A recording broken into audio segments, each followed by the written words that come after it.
What's happening, YouTube? Back in the day, Gamer here. Thanks for tuning into my channel, and today I'm coming... What do you mean it's not my channel? Whose channel is it? Of course it is.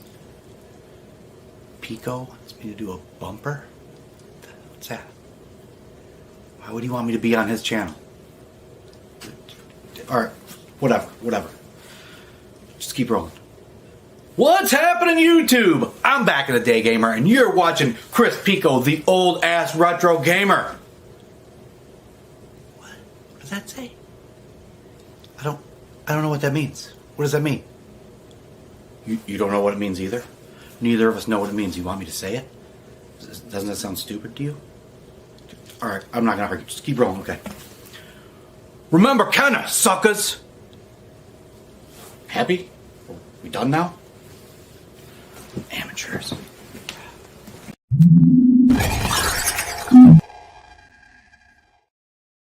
What is up, everybody? Chris, the old ass Red Ranger. It has begun. Chris, the old ass retro gamer here. Long day, long day. And I'm back with the second part of my Game Boy Advance edition of my Video Game Collection 2023 live streams. Last week went from... I decided to split the streams up in half because too many games to talk about in one stream, at least for me, before I end up starting to get hoarse. So I stopped after the L's. It was Lord of the Rings games I talked about, and then I called it quits for the night. We're going to pick up in the M's today. I don't want to see me in red spandex. You crazy, man? You crazy? No. No. I'm a goddamn sexual Tyrannosaurus. That's as close as I get to a Power Ranger. So, Mondane's favorite part of these streams, why do I do them? 4 reasons. It's good content for the channel. It's good to have a record of everything in my collection in case something bad happens. Get to talk to awesome people, and it's fun. So, now that that's out of the way, let's get into these games. So, like I said, I'm starting with the M's, and I've got like half of a stack and then two gigantic stacks here to talk about. And we're going to start off with these Magical Quest games starring Mickey Mouse and Minnie Mouse. So I've got the original here, as well as the second one. There's also a third one, which is actually quite pricey. I've not sprung for it yet, but I will eventually. Maybe I'll look for it at the not the Midwest Gaming Classic, the Mo Game Con in July. But these are platformers. They're kind of loosely connected to the what's it called? Crapola Castle of Illusion series, I guess, because they kind of follow the same basic principles, if I remember right. Got these both from Shantendo64. Used to be a YouTuber, talked a lot about repros and stuff. Now he makes repros. I buy a ton of stuff off of him from Instagram.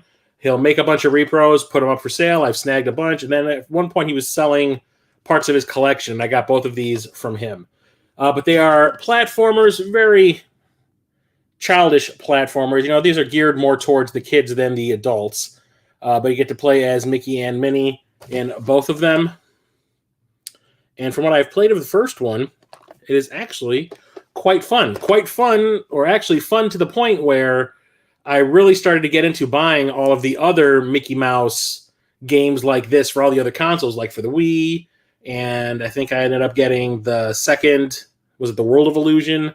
And then I got the Castle of Illusion for the game, or the Master System, and a bunch of other ones. And I've really, and even the Super Nintendo.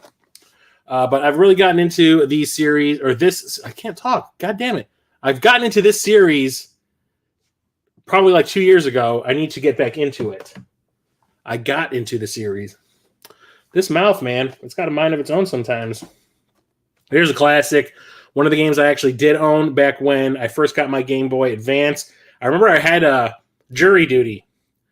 And I ended up going to the courthouse, and I brought my Game Boy Advance with me. And the guy at the front, where you have to like scan in and like put all of your belongings on like that in that tray, and it goes through the X-ray machine and all that. He saw me with like put my Game Boy in there and all of these games and stuff like that. And he's looking at me like, "Really?" I'm like, "What do you expect me to do if I'm sitting here all day doing nothing?" I'm like, staring at the wall. I'm like, "No, I brought something to entertain me, so you can eat it." And one of the games I played the entire time I sat there, I never got called to be on a jury. But I was playing Mario and Luigi Superstar Saga. So this is essentially a sequel to Super Mario RPG on the Super Nintendo. It plays very similarly, although the graphics are not the same. But it is kind of like a Legend of Zelda adventure-y type of thing, but when you get into a fight, it's like an RPG-style fight. And I played the crap out of this. I never actually played through it, but I want to. I'm definitely adding this to my Year of the RPG, which I'm already way behind on. I still haven't beaten any RPGs this year. So awesome game. I don't know if this was, I think this was the first game in the series, and it's, I think, still going because I have one for the 3DS. I think that was the last one we got, but it's pretty fantastic. I love it. And then we have Mario Kart Super Circuit. Yeah, a lot of Mario stuff in here. This is one of the, I want to say this is Mario Kart 3. There was the Super Nintendo. Then there was the Nintendo 64, which is 2. And then I don't remember if this came out before the GameCube one or not. I think this came out before. So I think this is Mario Kart 3. But it plays just like and looks just like the Super Nintendo one. Game Boy Advance is essentially a portable Super Nintendo. So you know exactly what to expect, although the tracks are completely different. And some of the racers, I think there's a couple of new racers in here that weren't in the Super Nintendo version. But it's fun. If you like the Super Nintendo version, which I do, you're going to get a kick out of this. I really enjoyed it. The bit that I did play of it. Trying to think. The first one I ever bought was for the DS, and that was my first introduction to the Mario Kart games. And after that, I was like, you know what? I'm going to complete that subset, and I have. I have every single Mario Kart game there is. Next up, we have another Mario game, and that is Mario Pinball Land. And I picked this up while game shopping with It's Rocket Sauce in Wisconsin. Picked this up at Freak Toys. I saw it in the case, and I was like, I don't care how much it costs, just give it to me because, I love my video pinball. Mix it with Mario, and it's bound to be a pretty good time. And it is. You just basically play pinball through a whole bunch of Mario-themed levels. It's not like, Pinball Quest on the Nintendo, where it's kind of like an RPG. It's just like you're taking a tour of Mario's greatest hits while playing pinball through it. And it's really fun. I really like it. I don't think this one is the Rumble. No, this one does not have the Rumble. Okay. Could not remember or not. But really, really fun. Need to get some more of these plastic protectors for that one. Another Mario. We've got Mario versus Donkey Kong. There's multiple games in this little side series. This is the first one I've ever played. I didn't really know this existed until I got back into collecting. But even then, I think it was maybe like 3 or 4 years in when I found out about this. I think I saw the second one for the DS at like half-price books or something, but it was really overpriced, and I passed on it. Eventually, I came across this and picked it up. And it's kind of like a puzzle platformer where you're playing as Mario. And it's fun. I like it. The music, on the other hand, is some of the tinniest, like eardrum-shattering music you'll ever hear. Like, I was playing this on my Retro Freak, and the stuff that was coming out of my speakers, like, cats would be, like, on the ground, rolling around, having little mini seizures. That's how horrible the music in this game is. But it is pretty fun. It's always like, try to find the key in each stage, and get to the keyhole to go on to the next stage, where there's lots of platform puzzles going on. It's really fun. I really like it. I need to spend more time with it. I just need to find something to listen to outside of that game's soundtrack, because it sucks. This one I need to take out of the... I think this one does. I need to take it out. Nope, this one does not do what I think it does. Never mind. Another licensed game, me, gotta have it. And it's a Saturday morning cartoon license on top of that, and that's Masters of the Universe. What is that, interactive? Whatever. He-Man, the Power of Grayskull. This is an isometric view action game, adventure game, where you're playing as He-Man, and you're just trying to go through the levels, beat up all the bad guys, move on to the next stage. I don't remember if you're trying to rescue somebody or not. Skeletor and his evil minions are out to rule Eternia, but first you have to go through... They have to come through you, He-Man, the most powerful man in the universe. The fighting will be fierce as magic, mystery, and muscle collide in an epic battle of good versus evil. The power is yours, use it well. Adventure through mysterious Eternia, battling to protect Castle Grayskull, blah, blah, blah, blah. Yeah. I don't remember. I played through, I want to say, the first 3 stages of this when I first got it, because I was really excited to be playing like a Masters of the Universe game. The last Masters of the Universe game I played, I think, was the Atari 2600 game, and that was not good. So I remember when I first brought this home, I was like, yes, yes, yes, and I played through the first 3 stages. It's very clunky. Like, He-Man doesn't move very well, and the platforming isn't very precise. The controls aren't great. But it does feel like it does not feel like it's like some unrelated game that got a Masters of the Universe skin slapped on it. It actually feels like it belongs in the franchise. So that's always good. And this apparently has a comic book inside, which I don't think I have. But whatever. It's actually pretty fun. Like all of these isometric games that came out on the Game Boy Advance. I have not played one that I think is bad. No e-reader games? No. I did have that back in the day, but I don't have that now. Speaking of a very good isometric action game, we've got the port of Max Payne.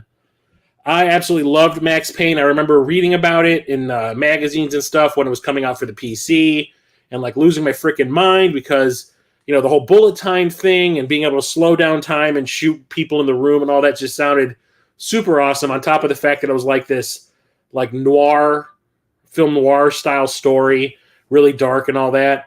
I was really into it, and then I bought a computer, and for some reason, I could not get the driver to install on my computer to let me play it. So I ended up having to wait until the home versions came out. So I ended up buying it for the Xbox, and I played the shit out of it. So, loved it, and its sequel, so naturally, I want to get the handheld game, because who wouldn't want to play Max Payne on a handheld? The only problem is you can't do Max Payne on a handheld, because it's a 3D... third-person action game. So what do? You do what you do on a Game Boy Advance. You turn it into an isometric action game. And you still have the bullet time, the slowdown, shooting people in slow motion thing going on. and it works really well. It plays and controls very well. It has all of the cutscenes with voice. It's kind of a fantastic port. I mean, it doesn't look just like the home port or the original versions of the game. I don't care. It plays well. It's fun. It feels like the original game, even though you're looking at it from a different perspective. I absolutely love it. I played the ever-loving shit out of this naturally while I was taking a shit. That's what you do with handhelds, don't you? I love that game. That's one of my all-time favorite Game Boy Advance games. Once again, it's saying that there's absolutely nobody watching me, but you're obviously here, so maybe something's going on with StreamYard. I don't know. If you're here, found off. Now we're on to another stack. So this one, I think it was Radical Reggie turned me on to this, and that is Medal of Honor Infiltrator. There is another Medal of Honor game available on the Game Boy. You're a ghost. Boo. There's another Medal of Honor game on the Game Boy Advance, and it is Underground. It's a port of Underground, which is the first-person shooter. It is also one of the worst first-person shooters ever made. Not the one on the PlayStation. The PlayStation version is fine. The Game Boy Advance one, watch the video by Stop Skeletons from Fighting on it. It is, like, atrociously bad. Like, the walls and stuff will randomly change shape and all out of nowhere block your path kind of thing. It is so badly made. So if I did know about this game back in the day, I probably was not even remotely interested because I assumed it was another one of those first-person shooters. But Radical Reggie started talking about this in one of his videos, and it turns out it's like playing Commando, like the old arcade game. It's a top-down action game. And there's even some like on-rails light gun style stages. You know, like, I can't remember what those are called, gun gallery shooters. And it's pretty freaking awesome. It's like playing a Metal Slug game if it were top-down. And I was like, okay, I had no idea this existed. I need to look into it. Watched some video on YouTube. And immediately I was like, yes, I need to own this in my collection. Luckily, when I got to it to buy it, it was not super expensive. So I jumped on it while I could. Couldn't tell you what it costs now, but I think I paid like $25 for this. But it's absolutely fantastic. It's a great Medal of Honor game on the go. Real fast-paced, real fun. And because I wanted to have a complete Metroid collection, which I do have, really, a complete Metroid collection, I had to get the classic NES series Metroid. It's the exact same game as the NES version, just now it's portable. Not much to say. I already talked about this game in the NES stream, but that's exactly what it is. It's just a port of the NES game onto the Game Boy Advance so you can play it on the go. Yay. I was saying to everybody who was like Church, the Game Grinder, and like Jason, Corpse Flood, and all that, talking to them about like what constitutes me getting a complete Metroid collection. And my thing was, I was like, I want at least one copy of every game that's available. And I was like, I'm not going to buy the Game Boy Advance version, and I'm not going to buy the Famicom Disk System version because those are all the exact same game that I already own on the NES. But then compulsion takes over, and I'm like, you know what? Just do it. And I did it. I found the Famicom Disk System one randomly at a store down the street, and I ended up getting that off of eBay. So now I have a complete set. A play set? No, this is not like the Death Star play set from the Star Wars toys. Come on, man. But that does constitute getting Metroid Fusion, which is, I do believe, the second to last game in the canon. Because I do believe Dread is a sequel to this. Another Metroidvania, obviously it's got Metroid in the title. This one is the one where Samus, her suit gets infected, or you get infected with like Metroid DNA, and now her suit is like this blue and red color, and she has all these powers now, which is pretty cool. I like this one a lot. I've never actually played through it. I've never beaten it, but I got pretty far, and I want to finish it at some point. I will. I'll probably start over from the beginning just so I can remember what was going on in the story, but there's like a clone of her running around this like station as well. And that's one of the bosses you end up fighting is like this clone of yourself. It's pretty awesome. I like it a lot. It plays so well. great natural extension to the franchise, and I need to set up a different stack so I don't mix these up for the shelves. And also, Metroid Zero Mission. This was one that I found at Half Price Books at the same time I found that Minish Cap Game Boy Advance game. $50 each, and I had just traded in a bunch of stuff, and basically that covered everything that I bought that day. I think I paid maybe $20 out of pocket total. But to find this and Minish Cap at the same time in box was like blew my freaking mind. I was so happy that day. And this is essentially a remake of the original Metroid. It's just been turned into what looks more like a Super Metroid game. Like it was the original Metroid game if you're playing on the Super Nintendo. And I played through this for the Super Enabler Brothers show that I do with Jason from Corpse Flood. This was my backlog roulette game. Only problem was I said I finished it. I technically didn't. I got to the end. I got to the very end because there's this add-on section where you're in this ship that's run by the space pirates, and you need to get out of there. And I was like, I don't remember this from the original game. Okay. Turns out I never picked up the screw attack weapon, I think it was. It was one of the power-ups you get on the planet. I never got it, and I needed it to get off the ship. So I basically couldn't beat the game without starting over, which sucked. So, you liar, liar, pants on fire. Because I said I beat it. So I said I beat it because I beat the actual stuff that was from the original game, not the add-on stuff from the remake. So, but it's a fantastic game. I absolutely loved every minute of it. I'm a huge fan. Well, I didn't like the first one originally when I played it, but over the years I've come to appreciate it, and this is definitely the way to play. This one I got because of Nintendo. He was talking about it in one of his pickup videos, and he made it sound super fun because he compared it to Zombies Ate My Neighbors, and that is Monster Force. If I were to see this at some store, I would never in a million years even pick it up to look at it. Because that looks, number one, like some shovelware crap, and like a little kid's game on top of it. So I'd probably just ignore it completely. But Nintendo brought it up, and then I went online and looked it up and watched some footage, and I was like, that does look just like Zombies Ate My Neighbors, and Zombies Ate My Neighbors is pretty awesome.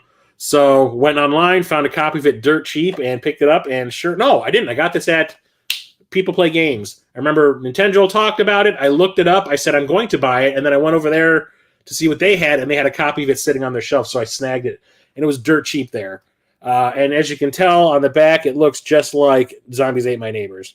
So it's a top-down action-adventure game, no role-playing type of thing. It's just run and gun all over the place, shooting monsters and whatnot. It's pretty cool. I like it. I like it a lot. This one I recently picked up. I think I got this off of eBay. And it is Monster House. I picked this up because the guy who did my bumper for this episode, back in the day, Gamer, did I think it was a pickup video, or was a game talking about the games that he beat or something like that. Or maybe it was I think it was a Halloween episode. Like the games to play on Halloween.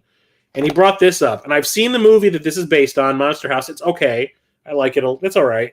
I have it on Blu-ray, 3D Blu-ray, but I'm getting rid of it, actually, because I'm getting rid of a bunch of the Blu-rays I don't really watch, and I have no interest in really watching again. Most of them are the 3D ones.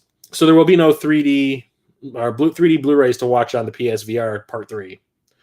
But the reason I wanted this wasn't because of the license, because like I said, I'm just kind of like a passing fan of it.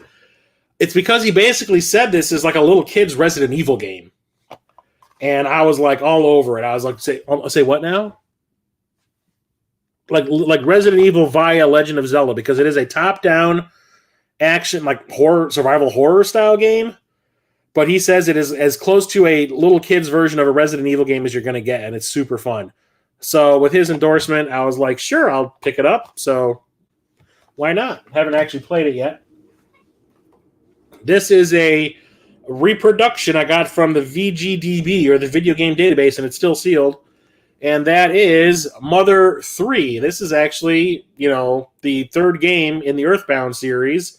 We never got the first or the third. We only got the second, and it got renamed from Mother 2 to Earthbound. Obviously, you're a bunch of gamers. You probably know that. you started collecting 3D movies for the PSVR, I might have some for you if you want. I've got a big old stack. The only thing is I was just buying movies that were in 3D whenever I would find them, regardless if I liked them or not. And I'm running out of space on my shelf, so I'm like, you know what? I'm going to get rid of a bunch of the ones that I have no intention of really watching that I bought just because they were in 3D. So if you want a copy of Texas Chainsaw in 3D, let me know. But yeah, it's an RPG by Nintendo that was released basically just in Japan. And it got translated and ported over for us to play through by the video game database. I haven't actually played it. It's still sealed because I have not played through all of the other games in the series. I do have each game. I do have the other 2 games in the series, but I haven't gotten to this part yet. I still need to play through the first one. But yeah, I can't wait. Maybe I'll be on my RPG list for this year. I don't know. I bought this because it's a sequel to a classic Game Boy game, like the original Game Boy game that I had back in the day when I first got the console. And this is Motocross Maniacs Advance. It's basically Excite Bike, but 2D. Like it's side-scrolling instead of being in that angle.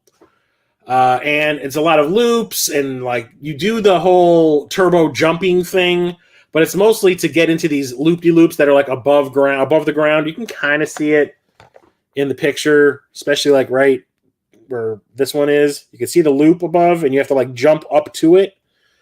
It's fun. I know Michael B. the Game Genie, I think it was him who said that he thought this was like a fantastic sequel to the original game. After playing this, I was like, you know what? I still think I prefer the original basic Motocross Maniacs game that came out for the OG Game Boy. Something about that just has like this charm and nostalgia for me, and this one just didn't really hit the buttons right for me. But it's not bad. I'm just saying it's not. I don't think it's nearly as good as the OG Game Boy one. This one I picked up because I was What was I? Oh, I fell asleep watching YouTube, as one does. And you know how YouTube, once a video is over, it'll like automatically link you to another one, and it'll just keep on doing that until you tell it to stop. So I fell asleep on my couch watching YouTube, and when I woke up, I was watching an episode of World of Long Plays was on my TV, and it was this game that was being played, and I'm watching it, and I was like, well, for starters, I don't know if I would have ever bought the game based on this specific license, because I do not like the movie that this game is based on. And number 2, I was like, I never in a million years thought it would have been a Metroidvania. So I'm glad that fate stepped in and made me watch that video when I woke up, and I ended up watching like the whole thing going like, I need this game. It is The Nightmare Before Christmas, The Pumpkin King, and this has a lenticular cover. Jack Skellington turns into the Pumpkin King, which is pretty rad. I am not a fan of I know a lot of people absolutely love it, think it's a classic. I do not like The Nightmare Before Christmas. I don't like any of the songs. I love claymation. I love that kind of stuff. I love Laika movies like Kubo and the Two Strings and Paranorman and Coraline, but for some reason, just Tim Burton just does not appeal to me anymore like it used to. I think the last movie by Tim Burton I really liked was Mars Attacks. And after that, I've kind of just lost interest, except for Wednesday. I thought Wednesday was pretty fun. But I never in a million years would have bought this because of the license, regardless if I am, Mr. License Whore. But after seeing that video, I was like, I need it. And yes, it is a side-scrolling Metroidvania. And when it first showed up, I was playing. I didn't play through it. I got maybe quarter of the way through, and I was having a blast, even though I don't give a shit about Jack Skellington at all. So I was super thrilled that I learned about this game the way that I did, because I would not have bought it otherwise. I highly recommend it if you like Metroidvanias on the Game Boy Advance. That is a definite diamond in the rough. This one I had to have because I had it back in the day, because who doesn't want to play Pac-Man when you're dropping a deuce? So I got this Pac-Man collection that has the original Pac-Man, Pac-Mania, Pac-Attack, and Pac-Man Arrangement. 4 different Pac-Man games. I don't know if there's an unlockable one or not, but I mean, just playing the original Pac-Man while you're taking a shit, doesn't get much better than that. I was doing that on my phone too.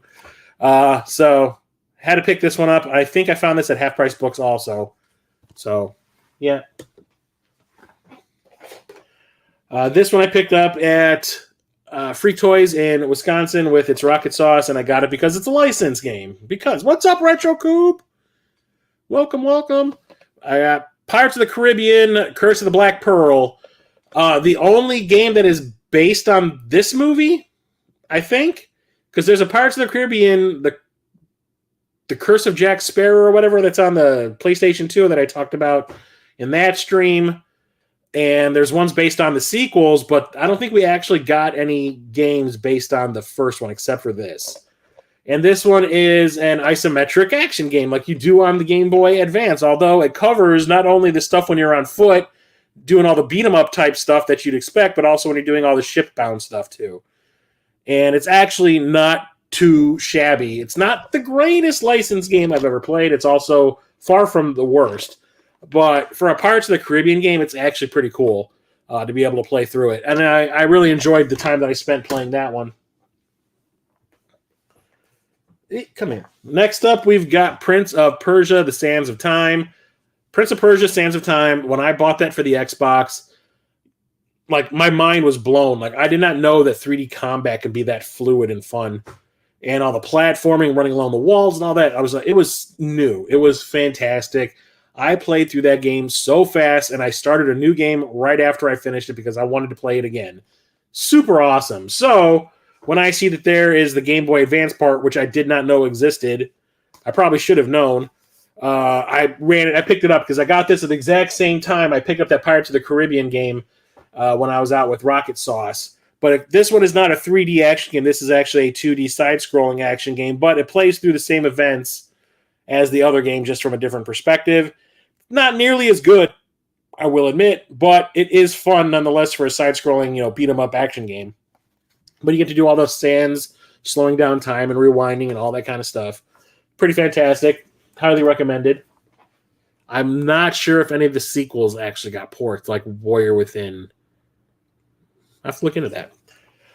The next up is something I picked up because of my buddy Radical Reggie. Well, I thought he was my buddy.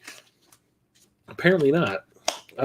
We've got Reggie's Radical Adventures. So some dude made an NES game based on Radical Reggie. I think it was a hack. I don't think it was a brand new game. I think it's a hack of some Famicom game we never got over here. And that sold out. And then eventually the guy did a port to the Game Boy Advance. And that's when I snagged it. Only fortunately, it doesn't come in a regular box. It comes in like a Nintendo DS case. Because those come with the little slot for an Game Boy Advance game cartridge. I can't talk. It's not going to happen. Who's the guy that made this? Retro Gamers US. I don't know if they have anything else worth buying, but I wanted to get a copy of this because I missed out on the NES game. And it's a side-scrolling platformer when you're playing as Radical Reggie. So I haven't played it yet. It showed up, and I put it in my Retro Freak, and I didn't recognize it because it's not a legit game. It's a hack. So I haven't been able to play it. I should just plop it into my handheld system back here and give it a shot. But, yeah. Next up, we have probably the worst game I own on the Game Boy Advance. I was really excited about this one, too. That is The Revenge of Shinobi. I should have known because it's not by Sega. It's by THQ. They made those crappy Home Alone games for the Super Nintendo and the NES. So I saw this on eBay one day when I was just putzing around looking for games. And I was like, Revenge of Shinobi? Like the Genesis game? Like a port to the Game Boy Advance? I need that. It's nothing like it. Completely different game. And it's all done with like silicon graphics, like the computer generated stuff, like Killer Instinct and Donkey Kong Country. And it plays just like ass. It looks like ass. It sounds like ass. Therefore, it is ass. Although it does say it is licensed from Sega, they did not develop this. It is one of the worst games I have on this console. When it showed up in the mail, I immediately plopped this into my Retro Freak, and I was like shaking my head going like, what have I done? What have I brought down upon myself? This is horrible. And I was just kind of mad. Luckily, I did not pay out the ass for it, but is it worth owning? No. But does it taste like ass? I'm not willing to try. I know everyone was licking those Switch carts and all that. I ain't licking this thing. Nah. I don't want pink eye of the tongue. Get trench mouth. Hell no. Anyway, it sucks. I got this because 2 reasons. 1, license. Well, actually 3 reasons. 1, it's a license game. 2, it's part of a franchise I was trying to get all the games for. 3, it's by Way Forward. That is the Scorpion King, Sword of Osiris. I was trying to get all the games in the Mummy franchise. Obviously, this is included, even though this is a spinoff. But I was trying to get all the games by Way Forward. I went online and I found the list of all the games that Way Forward has developed over the years, and I was going through it one by one, buying each one that I could afford. And when it came to this one, I was like, I don't know if this is going to be any good. It's cool. It definitely has the same look as the Mummy, the Mummy Demastered. It looks like it, but it is not a Metroidvania. It's just a standard hack and slash, but it has 2 different perspectives. You have 3/4 view, that would call it, and then the regular side-scrolling stuff. It does not control great, but it doesn't kill the game. And also some of the stuff in it is pretty cryptic, but the graphics are fantastic. The music is amazing. And it's fun. It's Way Forward. I have yet to play a Way Forward game that was like absolute trash. So when I found out that this was a Way Forward game, I was like, what? Yeah, give it to me. This one I was trying to get into my collection for the longest damn time because this is also by Way Forward. This is probably one of the more expensive games by Way Forward I bought, but I had to get it. I wanted to get it before it jumped up in price. Luckily, I got it right before COVID hit. That is Sigma Star Saga. This is 2 different types of games. One, it's like a Legend of Zelda action RPG-ish type thing, and it's also a shmup. When I was told that, like many moons ago, I was like, I need this game. Never actually picked up a copy back in the day when it would have been relevant. Got back into collecting, totally forgot about it, started seeing people talking about it in videos, and I'm like, oh yeah, that thing. I remember that. Need to get it. Oh my God, it's like $100. Eventually, I found somebody slipping on eBay and picked it up, probably because the box was covered in labels, especially the front. Luckily, I got some skills, and I removed all of those labels, although it did do a little bit of damage up here in the corner, but at least it didn't ruin the name. But I got all that labels off. That was why I got it for so cheap. But what I have played of it is absolutely fantastic. I love this so much. Hungry Garaya is actually playing through this on Twitch, like currently. And I was watching her the other day, and I was just like, I need to play this so bad. I need to get back into it, but I haven't had time. Absolutely need to have this game in your collection. I'm here for dinner, not a game. Nah, I'm good. Yeah, sorry. Although you have been, hanging out with me at a convention, Peter, when I have spent more than that on a game. I think you were standing right next to me when I bought Demon's Curse, or was it? Oh, shit.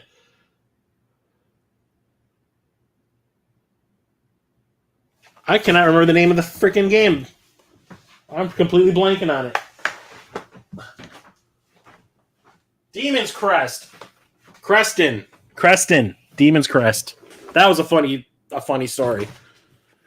I guess Gaming Off the Grid was looking for a copy of Demon's Crest for a while, and Wes was asking Robert, like offhand, like, what's the name of the character in that game again? And I guess Robert didn't know, so Robert goes, I don't know, Creston? Demon's Crest, yes. That I spent a lot of money on. Anyway, The Simpsons Road Rage. So how do you turn a 3D Crazy Taxi clone into a Game Boy Advance game? You make it as close to that game as you possibly can. It is exactly like playing Crazy Taxi, 3D and all. It's pretty impressive, actually. The Mode 70 effects that they've got in here is pretty awesome. I actually ended up talking about this on an episode of the Game Deflators podcast. I was asked to be a guest. The game that they were going to be talking about in that episode was Road Rage. The only problem was I agreed to be on the podcast because I thought I owned one of the console versions of this game. So there's Road Rage, and then there's... What's the other one where you're driving? There's Road Rage. Road Rage is the crazy taxi one, and there's the other one that's like playing Grand Theft Auto. And I thought I had a copy of each of those, and it turned out I didn't. But I did have this. So I was like, I contacted, I can't remember what his name was from the Game Deflators. I was like, look, I apologize. I don't have a console version of Road Rage, but I do have the Game Boy Advance version. He's like, no, that's perfect, because he's going to play the console version and I'm going to play the handheld version. It'll be really great to talk about the differences between the two versions. So it's not great.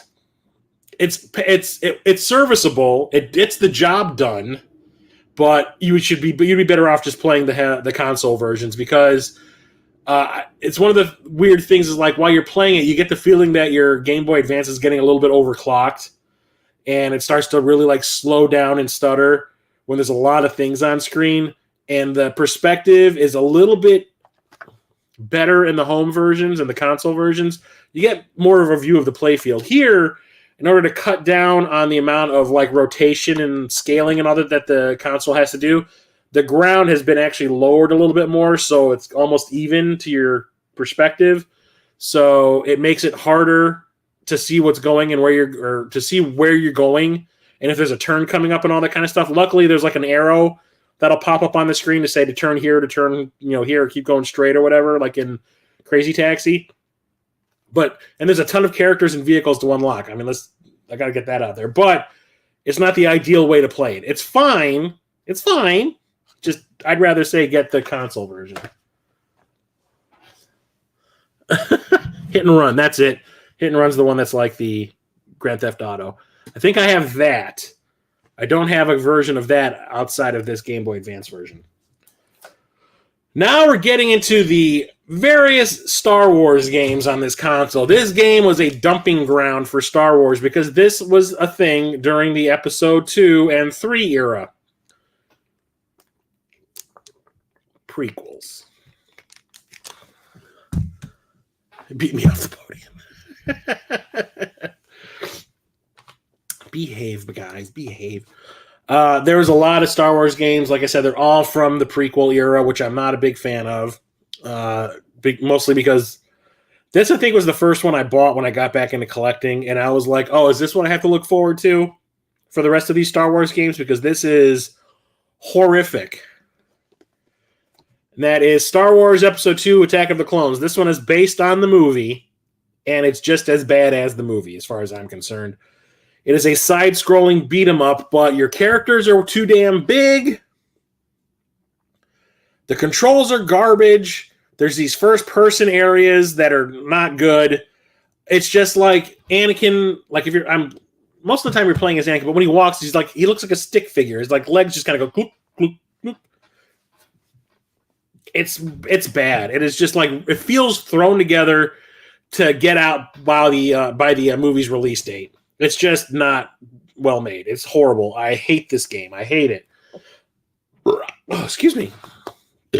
Your mom wants you to call her? What does she want you to call her? I beat this game up. It is horrible. It is terrible. Not as bad as that Revenge of Shinobi game, but it is one of the worst games I have. Absolutely hate it. Just as bad as the movie. Although, this one is surprisingly awesome. And that is Episode 3, Revenge of the Sith.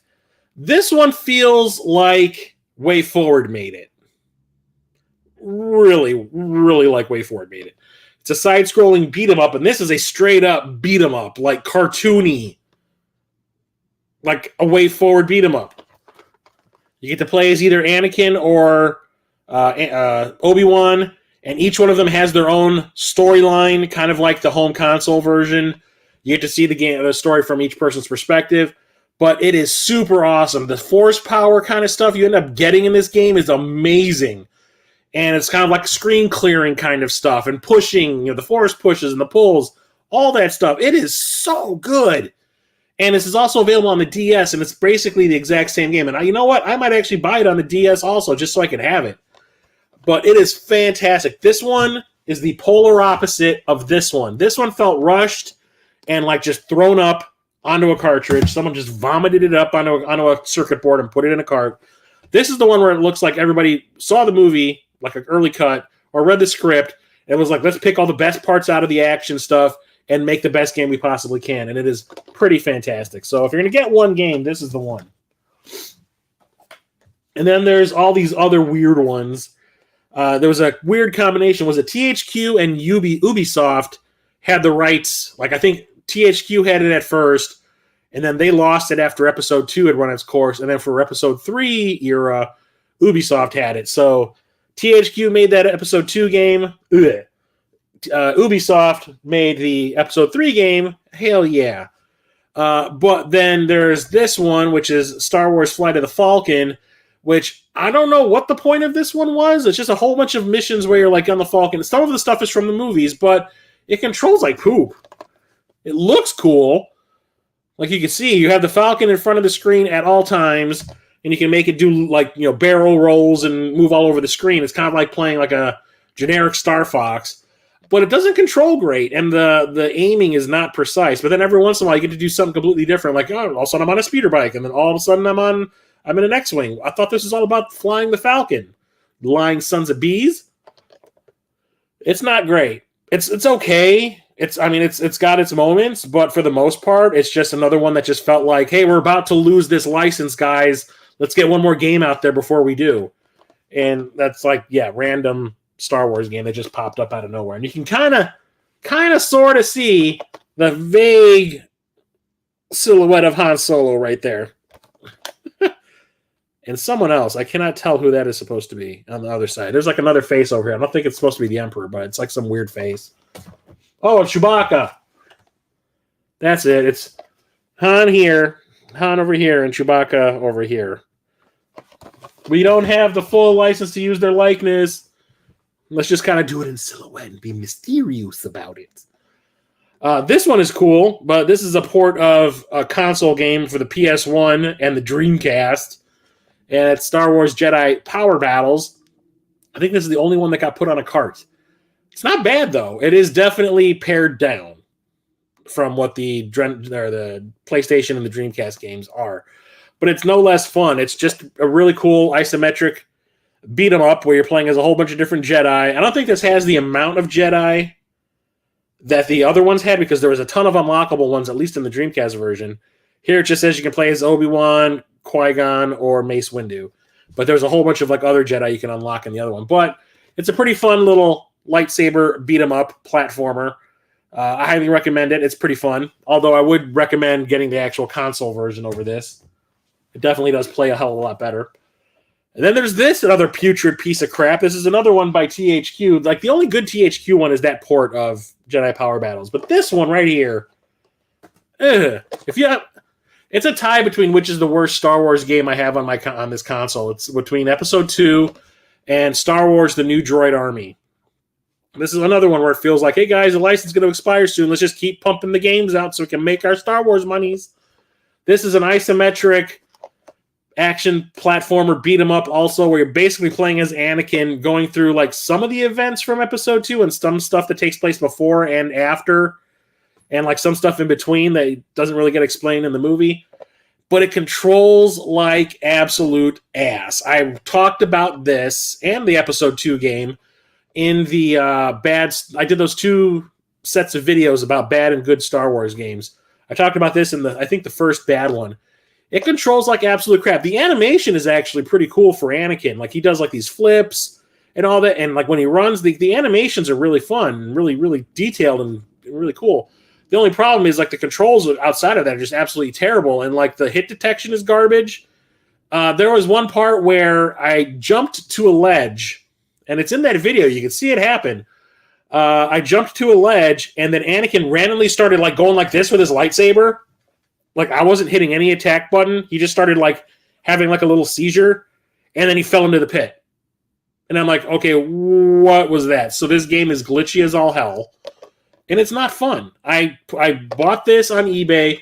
I played it for like an hour after it showed up in the mail, and then I put it on the shelf, and I have not played it since, except to capture that footage for that video. It is awful. It's one of the worst Star Wars games I played. But here's another one of the Ubisoft ones. And Ubisoft, as I said, is the ones that makes the best. And this one is Star Wars Trilogy Apprentice of the Force. Now, this is an awesome Star Wars game. You talk about animations, control. graphics, music, all that kind of stuff. It is fantastic. So this covers the events of all three of the original Star Wars movies, and it's all told from Luke's point of view. So you play through Episode 1, A New Hope, Empire Strikes Back, and Return of the Jedi. And as you go, your Force powers progress. You go to learn from Yoda and all that. It is pretty awesome, and it's super fun. The fights when you're fighting Vader are so fun and tense. I absolutely love it. And all the Force powers you end up getting, it's just awesome. I love this one a lot. This was on my best Star Wars games video. So definitely check that one out. That is a definite winner. Next up, I have Sword of Mana. I don't know which game this is in the series, part 3 or 4 or whatever. So I picked this up at Midwest Gaming Classic, I want to say in 2018. And I ended up picking up a bunch of... Was it 2018? I think it was 2018 because I bought Secret of Mana, and then I found this at another booth, and then I came home and I bought Dawn of Mana on the PlayStation 2 because I'm like, I might as well just get all these games while I can, while I'm in the mood. And it's a top-down action RPG, I guess. I played this a little bit because I was capturing footage of all the games that I bought. I think this was actually 2019 now that I think about it. I was capturing footage for the video I was going to do about my pickups, and I ended up playing this for like 2 hours. And I'm like, no, I need to put it down because I have not played the other games in the franchise yet. I need to play this first, or those first. So I put it down, but some of the dialogue in this is pretty funny. I made my character's name some swear word. I don't remember exactly what it was. And when it was worked into the dialogue in the game, it made everything sound super dirty. And I was like laughing the whole time. But it's pretty fun. It has that whole charging up your weapon mechanic that you do in Secret of Mana, which a lot of people I know don't like, but I don't care. I had a fun time playing through this. I got into the arena scene that you get arrested, you get like captured and thrown into a cage, and then you go into this like arena to have a big fight. That was the part that I did, and I had a good time doing it. I enjoyed it a lot. So next up is Terminator 3 Rise of the Machines. So the original Terminator 3 game that was actually called Rise of the Machines for the consoles was another one of those, licensed games that everyone complains about. It was rushed out. It felt unfinished. It didn't control very well. Didn't play very well. So everybody whined about it. And luckily Atari got their shit together and remade it as the Redemption. And it was way better, way better. But at the same time that they made the original Rise of the Machines game for the consoles, they made this for the GBA. And like I said, what do you do when you have a 3D third-person action game that you want to port to a handheld that's a Super Nintendo? You make it an isometric action game, and this one is actually pretty cool too. It's way better than the home console game called Rise of the Machines. I haven't beaten it yet, but it does have like the isometric views, and there's also some side-scrolling vehicle stuff. There's a lot of vehicle stuff in the actual game, so they had to work it in somehow. But I really enjoyed the time I spent playing this one. I really enjoyed it. It's not too bad. I've not disliked any of the isometric ports from home consoles to the GBA. I've heard it. Anyway, next up we have Thunderbirds. This is based on the movie that came out in the mid-2000s. Directed by William Riker himself, Jonathan Frakes. This is the movie that basically derailed his directing career. And he ended up moving to TV, which is sad because I thought he was a pretty good director. He just had a habit of picking bad movies to make. He did Star Trek First Contact, which got him noticed, and then he did Insurrection, which is a little bit of a step down. And then he did Clock Stoppers. I think it was Clock Stoppers. That was, and then this bombed horribly, and it was like over $100 million movie. Not do Arnold voice. I didn't want to, get people's hopes up and expect that every time I say Terminator that I'm going to do the voice. But if you want me to, I will. You ready for this? Yeah. There you go. Happy now? Come on. Do it now. Actually, I'm so tired I didn't even think of it. Thank you for bringing it up, though. I saw this movie not in the theater. I saw it on home video, and I did not enjoy it. But this is kind of like part isometric action game where you're playing as the 3 kids from the movie, and the rest of it is all vehicle stuff. Because let's face it, if you ever watched the old Thunderbirds, the marionette TV show from the 60s or whatever it was, most of it was vehicle stuff. So naturally, it's a ton of vehicle type levels, like isometric shooter stuff. It's okay. I picked this up at, I think it was Press Start in Wisconsin. I think it was Appleton or whatever that we went to when I was game hunting with Captain Algebra, and I think it was when I was with Tiger Chainsaw and Rocket Sauce. But yeah, it's all right. I got it dirt cheap. That's why I bought it. And it's a licensed game. Good enough. How are the lungs? I'm not coughing, am I? If I laugh a lot, I'll cough, and if I exert myself too much, I'll start coughing. I actually went to my doctor the other day and told him, I was like, oh, by the way, since the last time I saw you, I got bronchitis. And he's like, what? He asked me what kind of medication I was on and all that. But yeah, I'm basically over it. Here we have, I still need to get the first game, but Tony Hawk's Pro Skater 2. Now this, I don't know how they did it, but they did it. I never thought that they'd be able to port the original, like the Tony Hawk Pro Skater games to the Game Boy Advance, but they did it. They did it. And they still made it fun. I don't know how, but I'm glad they did. This game is fantastic. I still need to get the first one. But the original game was one of the first games I bought. I think it was the launch game I bought. It was one of the launch games I bought. It was the original Tony Hawk. It was Castlevania Circle of the Moon and Fire Pro Wrestling. The games I bought at launch. And I was like, I played Tony Hawk, I think, the most out of any of them. I just could not believe that I was playing that game in the palm of my hand. Sure, it's in that isometric view that I keep talking about. That's the only way they can make it work. But they made it work. And it is fun. The controls are great. All the tricks are there. The music isn't, which was kind of the appeal to me back then.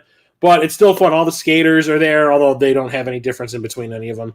But all the objectives are the same. Like get all the skate letters, and I get all the videotapes, the VCR tapes, and all that kind of stuff. It's absolutely fantastic. Need to get the first, and then of course, because this is me, I definitely had this back in the day. I bought it day one back in the day, and I had to get it back into my collection as soon as I could when I got back into collecting in 2013. And this is one I'm going to have to take out of the case because I know this does the awesome thing. So we are talking Tron 2.0 killer app.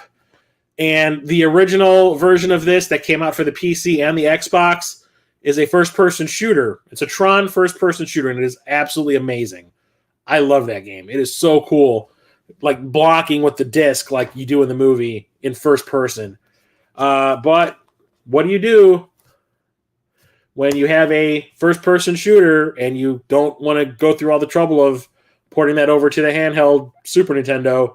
You make it an isometric action game. So that's exactly what they did. They made it an isometric action platform puzzler. And like I said, it opens up here, and you can see all the different puzzle-type things that are going on. You can unlock the original Tron arcade game. There's light cycle racing, which is pretty awesome. And it's just, if you love Tron like I do, even though this is a complete detour from where the movies have gone, it's fantastic. It's like now it's fan fiction at this point, but I absolutely love it. The control's great. The graphics are really colorful. I love it. I love it. I love it. I love it. It's Tron. I love all the Tron things. Got to have all the Tron things.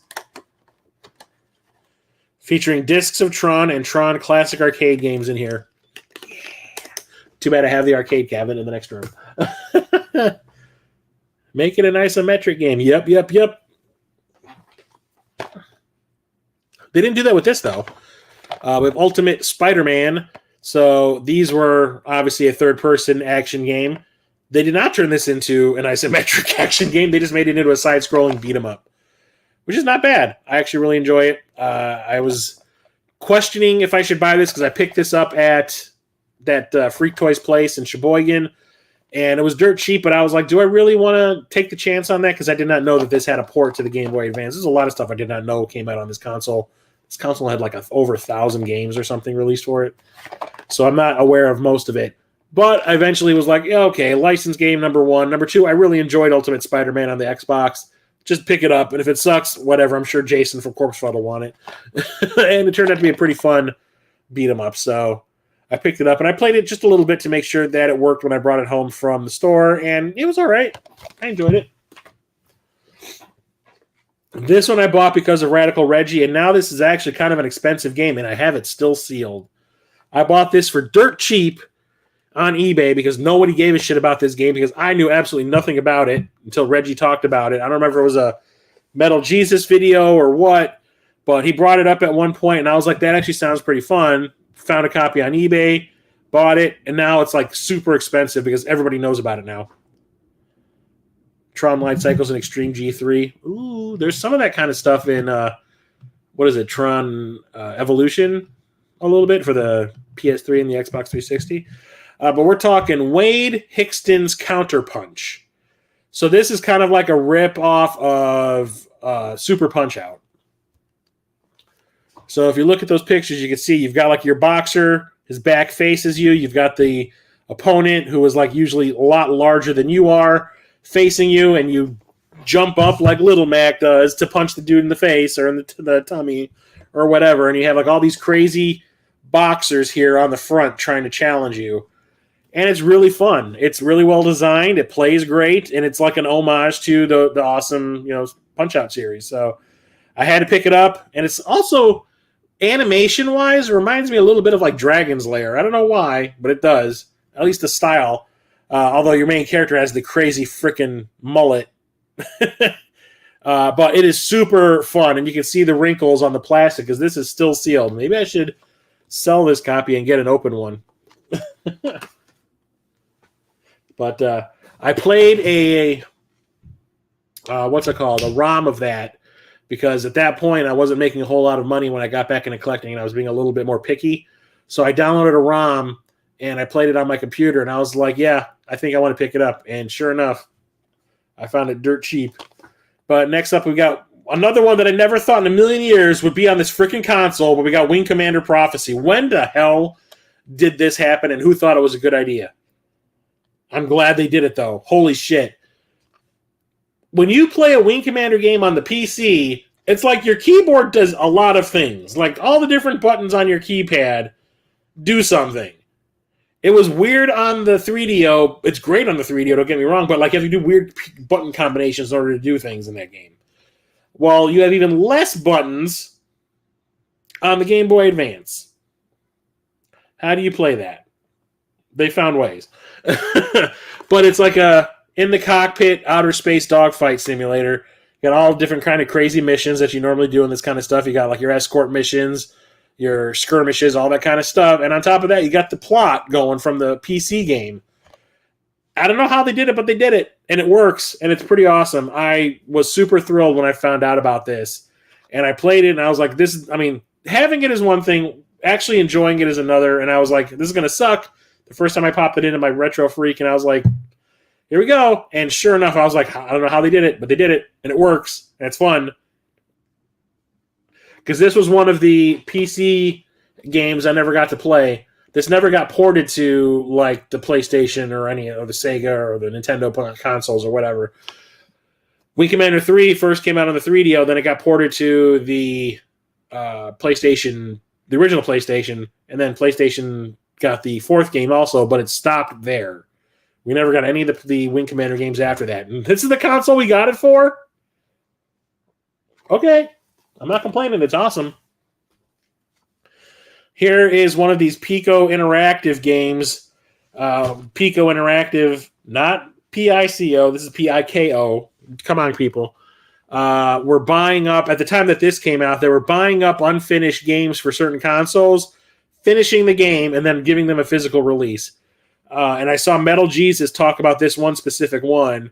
And I was like, oh, okay, I'll give them a try. I'll buy one game, and if I don't like it, I won't buy any more. And if I like it, maybe I'll buy some more. I liked it. I didn't buy any more, though. I keep on forgetting about them. Although I do believe my copy of Switchblade on the Genesis is from them. But that was because that was a Kickstarter. But we're talking World Reborn. And that cover is terrible because it doesn't tell you what the game is. The game is a horizontally scrolling shmup. Does that scream shmup? No, absolutely not. But yeah, this was an unfinished game that I guess got canceled at some point. Pico Interactive bought the rights to finish it and distribute it, and yeah, they did so. And it's okay. it's kind of bare bones. There's really not a lot of like enemies on the screen, so most of the time you're alone on the screen.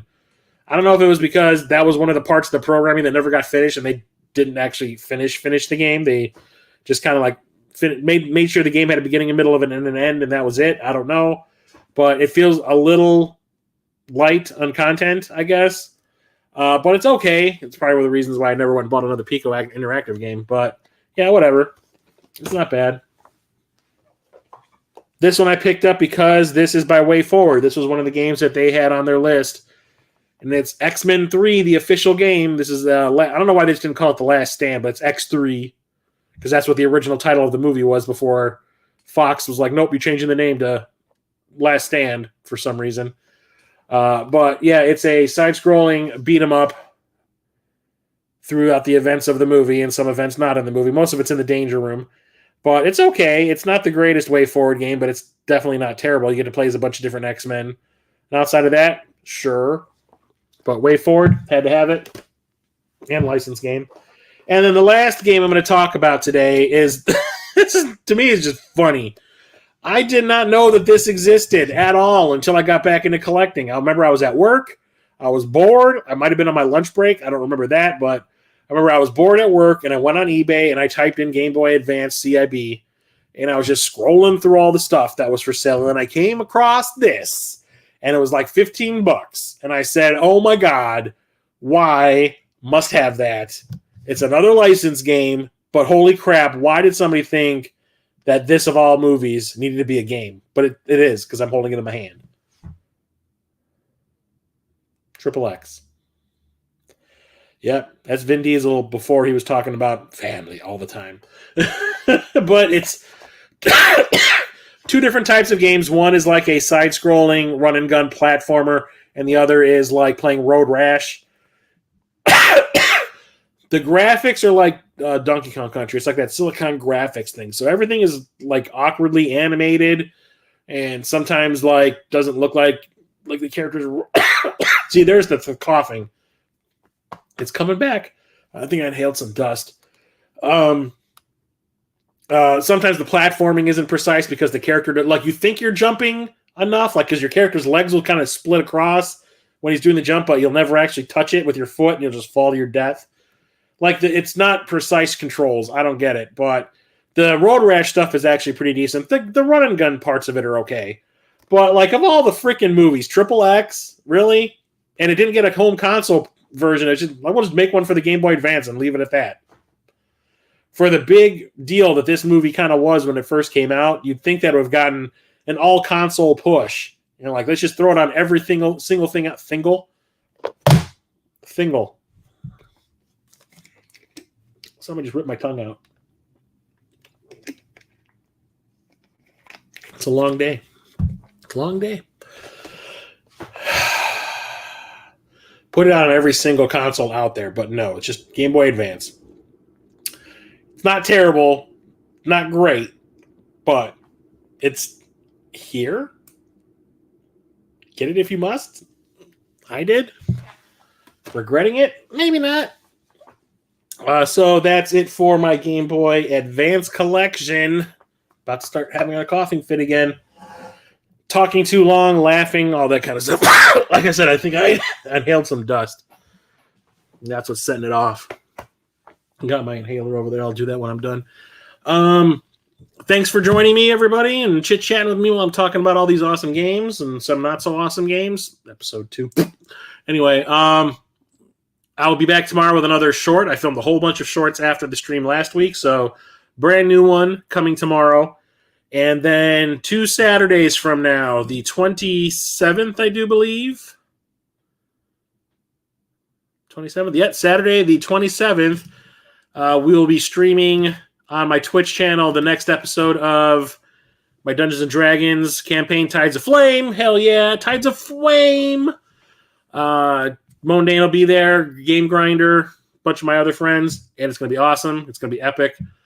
And also, I belched. I will be back next Thursday with the next Video Game Collection 2023 live stream, which I do believe is going to be the GameCube, I think. I think the GameCube came out next. Yeah, I think it is. So GameCube is up next, and end of the month on the 31st, which is a Monday, I think. Oh no, 31st is a. Oh, you're gonna get 2 of them in a row. That is a Wednesday. So Wednesday the 31st, I will be doing my new recent pickups live stream, and believe me, everybody, no surprise guest stars yet. I got them lined up, but it's not happening just yet. The pickup stream this month is going to be huge, like massive. I have so much stuff coming. I've had so much stuff show up. Like if you guys follow me on the social media, you get to see some of the pictures that I post of the games that I'm getting. You're not seeing the movie stuff. There's going to be a ton of movie stuff. There's going to be a ton of game stuff because there's still a bunch of game stuff coming from overseas that I've got coming. And there's actually going to be some like not gaming adjacent, but like toy stuff as well. It is going to be awesome and long. So be prepared. I hope you clear your schedule for that Wednesday night because it's going down. So I will see you next Thursday, 8:30 p.m. Central for the first of the GameCube live streams. I will talk to you all later. Chris, the old-ass retro gamer, out. Thank you, everybody, for showing up and hanging out. I will talk to you later.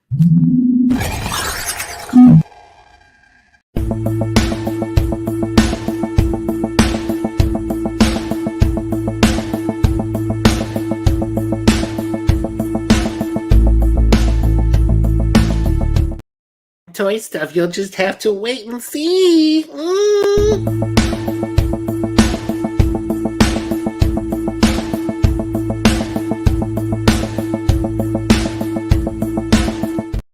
No Tron butt plugs up in here.